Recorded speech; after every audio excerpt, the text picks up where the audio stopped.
Hey everybody, I am here with Juliana of Mass Inbound. How's it going, Juliana? Hi, Shiv. Going great. Thank you for having me. Yeah, where are you located? So we are in sunny West Palm Beach, Florida. Best place on earth. Wow, okay, cool. I think we may give you a run for your money a little bit. I'm in San Diego. It's a complete opposite side, but very similar type of vibe. Yeah. So I'd love to get started and just hear a little bit about your background and your agency at Mass Inbound.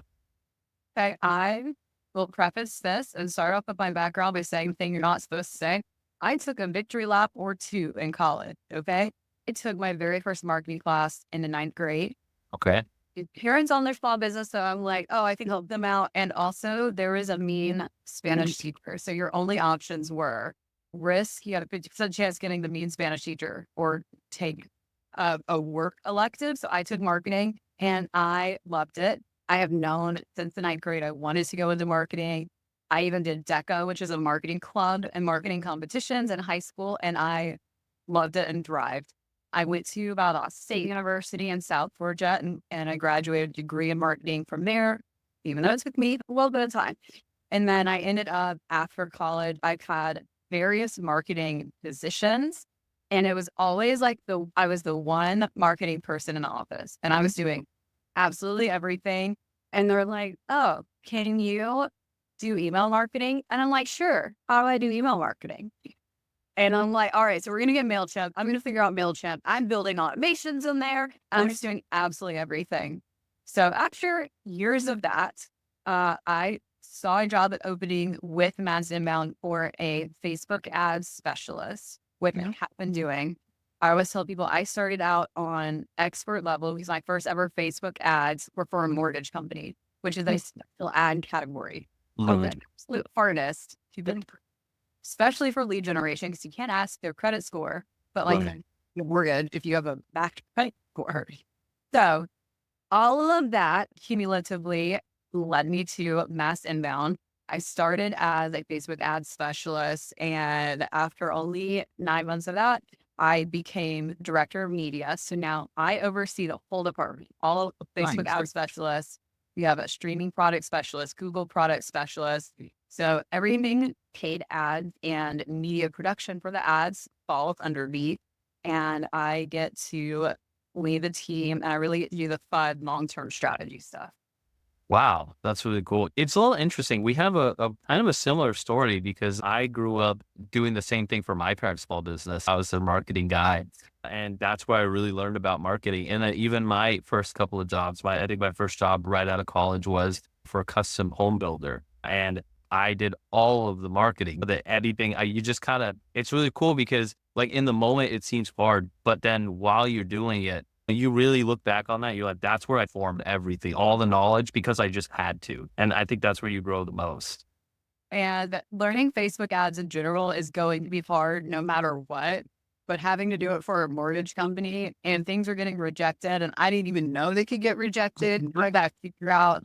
I didn't even know you could appeal a rejected ad on Facebook. I was just like, all right, I got to start from scratch every single time. Yeah. Obviously, I've learned a lot since then.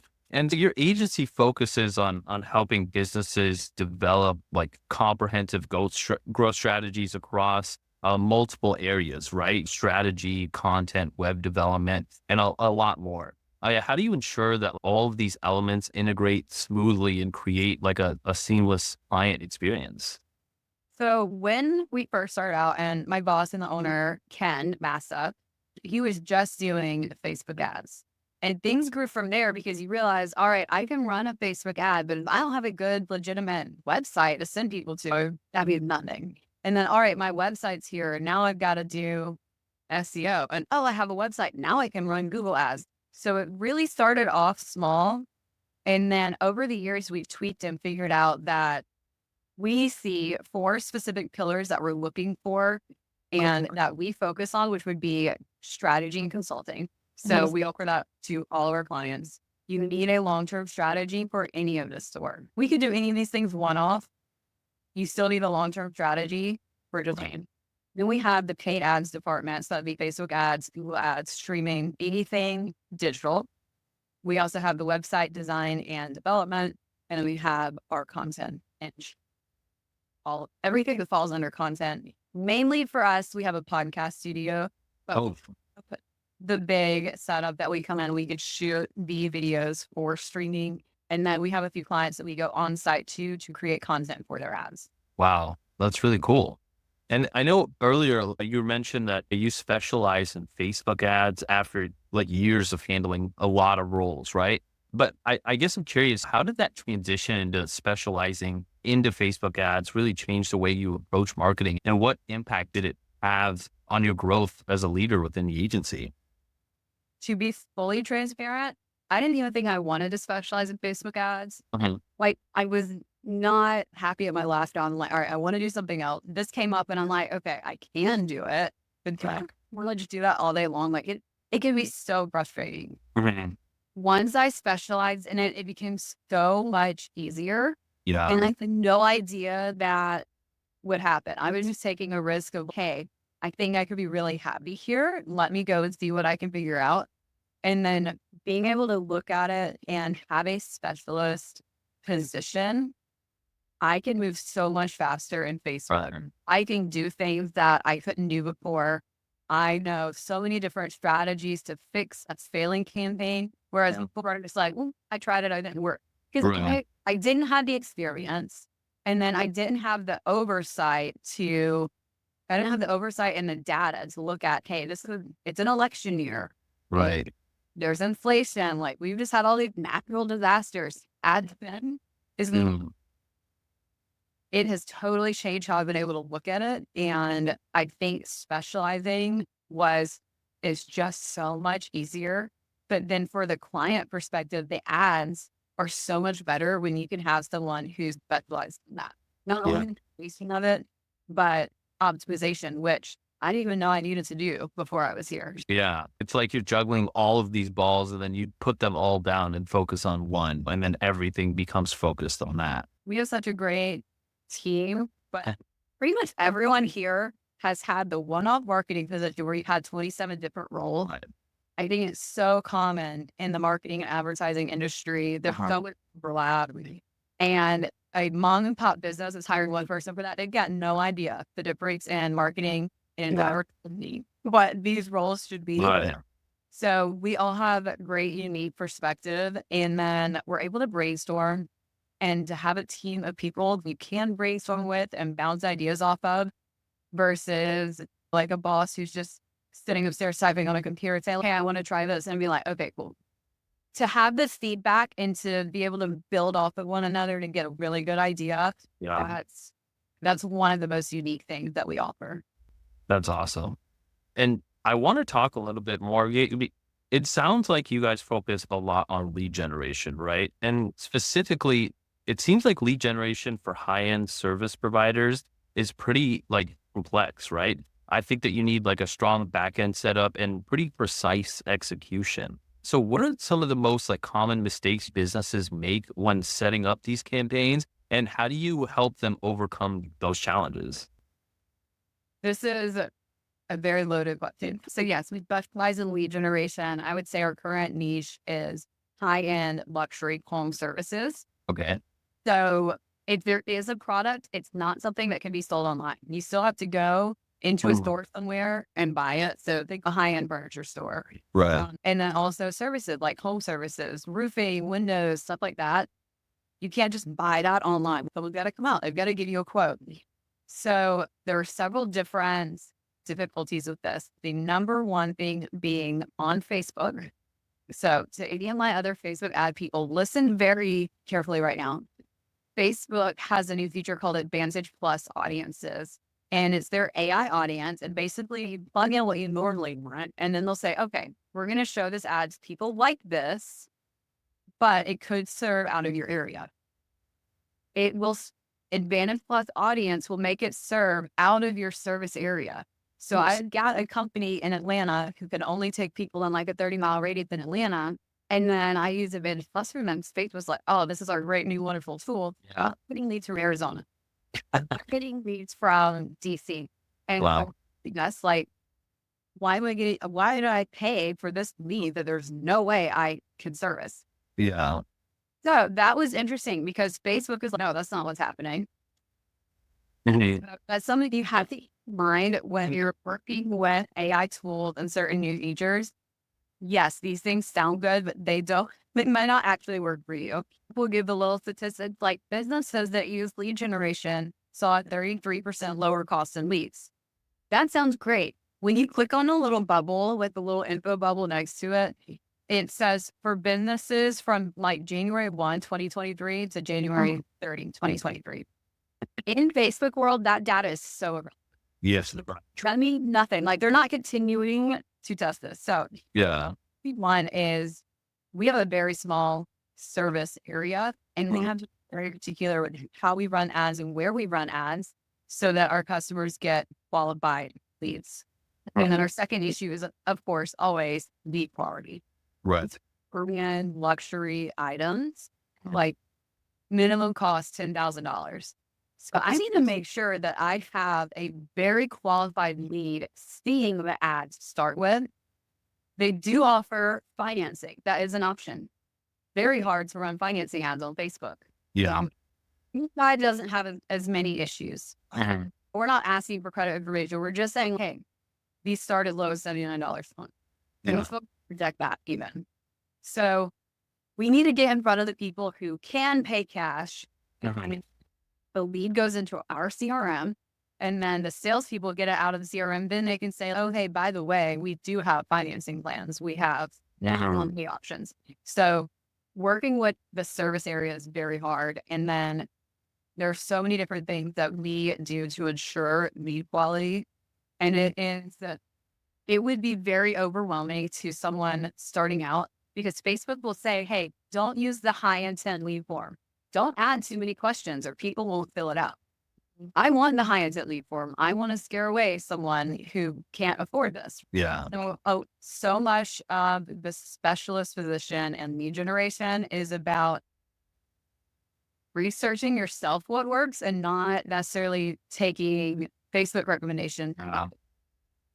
Yeah, definitely. And it's lead generation in itself is like everybody, like your clients and you want the same thing, high quality leads. But there's so much more that goes into that I think a lot of clients don't understand that the payoff of a high intent form is going to be less leads, but they're going to be way more quality. And speaking about clients, you highlighted that lead gen campaigns like require active collaboration. This is off camera, but with your clients to get like the best results. How do you strike that right balance between implementing like your expert strategies and incorporating client feedback into the process? This is a two-part answer. Yeah. First and foremost, we have director of client success, Bobby. Bobby is great. He manages the relationship. So he'll go to them and be like, all right, it's October 17th. We need campaigns for November. What is your offer going to be? What do you want to do for November? For that to happen, Bobby and I have a meeting first and I say, okay, this is what we did last November. This is what worked. This is what I would suggest. And then he goes to them, he takes it to the client, gives us that. So it's a collaborative effort to get an offer, get a campaign running and off the ground. And then he has weekly check-ins with all of the clients we make sure that they're happy with lead quality. And it's interesting to see who is happy with lead quality and who not. And then it is also sometimes it's going to be a salesperson issue because if we're giving you a high quality or a high lead volume and you're not closing anything, we gave you the lead. That's a difficult line to walk too, because you have to identify, okay, did something go wrong with targeting? Did we actually just really get a whole bunch of crappy leads? The second part of that is we offer a CRM. So it's fully built out and then we're able to monitor a little more if the campaign is actually working, what the lead quality is. If we get you 200 leads in a month, that's great, but it means nothing if all 200 of those leads put in a fake phone number, the text didn't go. No one ever responded. So we have this start to finish process where we're making sure everyone's on the same page. We get the campaign out there and then we can see when the leads come in, what's happened with those leads. So then we're even able to identify it's a lead quality problem, it's a sales problem, or if you're just not getting leads, we'll say, all right, this was the offer we did this month. It's not working. It's October 17th. Let's go ahead and do the November offer. Go back to last month's offer. What can we do to finish the month out? Right. Yeah. Yeah. And there's so much that goes into it. I actually helped scale a B2B lead gen agency, and we would run into that all the time. It's, well, are the leads that we're bringing actually bad, or are you just really bad at closing? So those are things I think you realize as an agency. It's one of those, you have to be in an agency to start to really think about those types of things, or else it's not going to happen until it kicks you in the face. And I know that Mass Inbound is striving to set the industry standard in lead generation campaigns. I'd love to hear from you. What innovations or best practices do you think are going to define the future of lead gen in your niche over the next few years?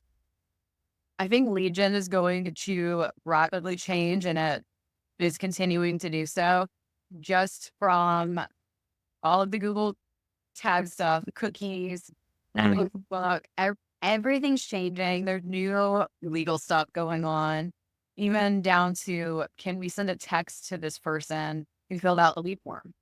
So I think technology is going to play a huge part in this, but I think politics, unfortunately, is playing a huge part in this. What we can do, obviously, we want customer safety, consumer privacy is very important to all of us. And we have a very secure CRM. But can you imagine if you filled out a lead form to buy like a sofa, and then that company gets hacked and now your information is out there? Yeah. Right. So we have to stay so on top of that. We have our website specialists who are on top of all of the latest requirements and policy, but they change so much. So I think the biggest thing is going to be proactively researching these policies and figuring out the workarounds of what we can do. One recent example, maybe October of last year, January of last year, Facebook changed their targeting to be from people living in.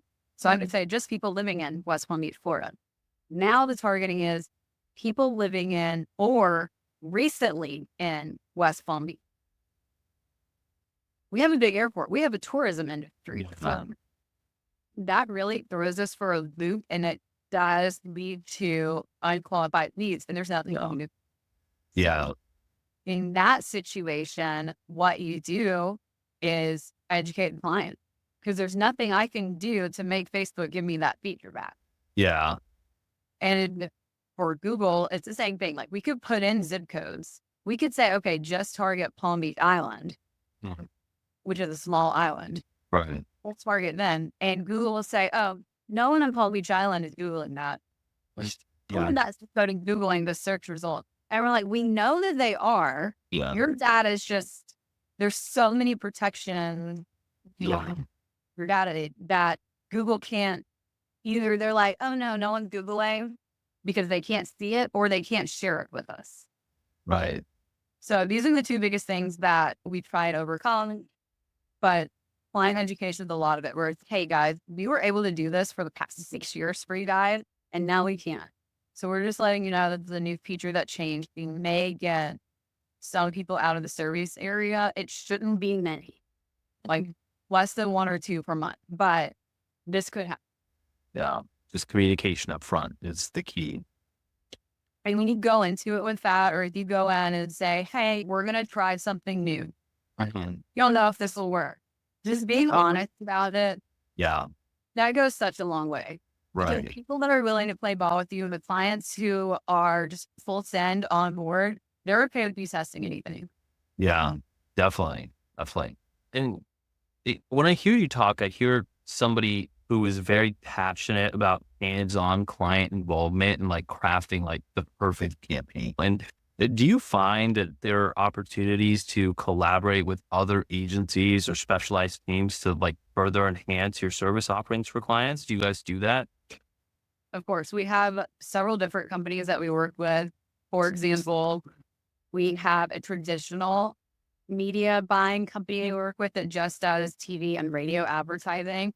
So anytime a client requests that, we bring in that company. We have another streaming company that I work with, and the guy just does direct media buys. That's actually very interesting. He's been in the industry for so long that he's just like, oh, let me call my buddy at Fox. Yes. And you're like, what? And he's like, yeah, I personally know this guy. It's art. We definitely enjoy working with other companies, and we're always looking for collaborations. Mhm. We're the first door in our building on the first floor. Uh-huh. What else in the building is an advertising agency, and they stopped in and they're like, "Okay, could you guys actually help us with this?" Oh, Oh, yeah, we can. It's always open to collaboration. that's great.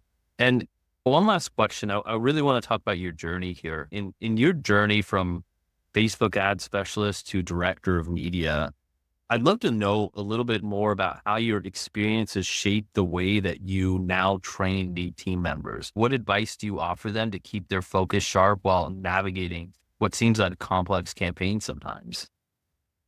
This is a good question. Just because I'm actively training two new people right now. First of all, to anyone else who has not trained yet and who is starting to train, it takes up way more mental space than I was expecting. Because I'm like, all right, great. Now I don't have to build all the campaigns anymore. They can go and build these campaigns. And now I don't have to think about it. But I do have to think about it. So I'm like, all right, I need you to build this campaign step by step. This is what you do. And then you've got to do this. And you have to make sure that you uncheck the Advantage Plus audience button three Right. different times, or Facebook's going to reply it for you.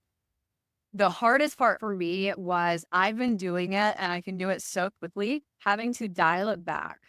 I think you really fully end up explain things. That was you gotta switch your mindset. Yeah. But Ken, the CEO, had great training videos when I came in and has developed this great process. So day one, you come in, you sit and you watch one of us build a campaign. And then he says, okay, you watched me build a campaign. Here's a training video of me doing that exact same thing. Take this video, go back to your desk, and you build a campaign Mhm. and go along with the video to build it. I was building and fully running and managing my own campaigns, I think by the end of week one when I Wow. started, which sounds so crazy. Yeah. Right. Which is not like I wasn't doing that before, but I went from doing like one campaign, spending $500 for a month Okay. for one company to doing like 50, Yeah. and I'm spending thousands and thousands of dollars. And it's like, all right, if I mess up, Mhm. I don't have a budget of $1,000 a day, not Yeah. $500 lifetime budget. That's a big mess up. It was a lot, but this process works really well. And I think it gives such a confidence of saying like, "Oh, ask me if you have any questions, but here's the Right. great video. Now you go do it yourself." And that gave me the confidence to, and I just took off. Like That's he gave me awesome. confidence that he trusted me to say, all right, hey, go do this by yourself. Let me know when you're done. Not, all right, you do it and let me check in, and do it and let me check in, do it. Just let me know when it's published. Yeah. That has been such a great process. And Ken really took the time to develop certain processes. We joke around all the time. He loves psychology books. And then my mom was a teacher. So we discussed the training and learning methods and teaching methods all the time. And I'll be like, all right, go ask your mom. I'm sure she knows it better than we do. So he has a very distinct process. We try to make sure to hit all of the different learning types. So we're giving visual instruction, written instruction, and then doing hands-on learning. So Yeah. our process combines the three of those to hopefully get an ad specialist up and running within the first 2 weeks. Wow. That's really cool. I think that's the big difference between successful agencies and unsuccessful agencies, quite honestly. It's their back end, right? It's their SOPs. How soon can you get somebody up and going? How like tight are your client relations and is everything written out? And so it sounds like you guys really took some time and effort to build all that out, which is really cool. And it makes your job easier at the end of the day too. Yeah. Always says he got the advice from someone when he was first starting out to never let your business grow faster than your personnel. Wow. And Chloe just really took that to heart, put all of these processes into place. We do start specialists as part-time. Mm. So that we get you fully trained. Once you're fully trained and ready to go, then you're full-time. That's We smart. continue to duplicate that. We'd love to start people full-time, but it's a time constraint on us. Yeah. Here we have 40 hours to sit down and teach someone this week.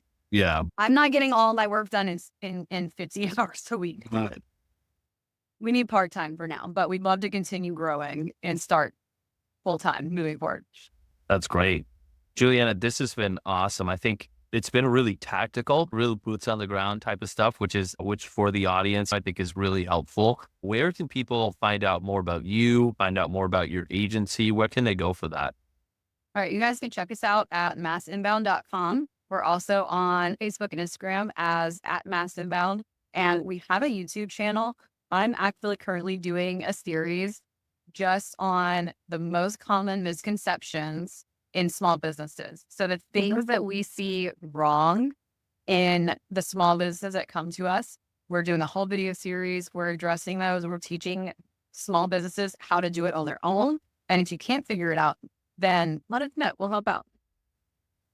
Thank you so much for your time. Thank you for having me.